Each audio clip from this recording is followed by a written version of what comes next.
حضرت خنسا رضی الله عنها تنامه ده. نو دا بخپلو بچو سره د سرخان باندې ناسته وه او هغې ته به یې ویل وي ای بچو ما چې کله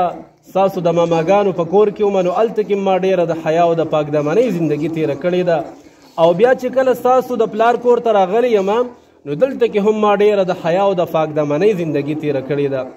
بچو ورته ویل مورې ستا تمنا څه ده؟ هغه مور ورته وایي وی سبا یو غزا را روانه ده، یو جهاد را روان دی، زما تمنا او ارزو دا ده چې تاسو څلور واړه بچي په هغه غزا کې شریک شئ او د دین دپاره قرباني شئ.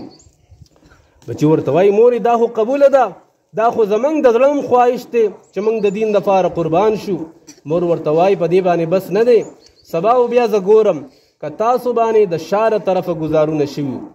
نو بیا به زه ستاسو نه راضي نه یم، ستاسو نه به خفه یم،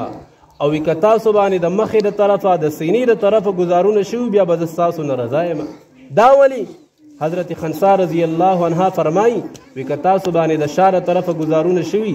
دا به د دې علامه وي چې تاسو د دشمن نه تښتېدئ نو په شا باندې در باندې ګزار وشو، او که تاسو باندې د مخې د طرفه ګزار وشو دا به د دې علامه وي چې تاسو دشمن ته ډټ کر ولاړ وئ، د دشمن مقابله م کوله نو تاسو باندې د مخې د طرفه ګزار وشو. سبا هغه شان وشوله دغه څلور واړه بچي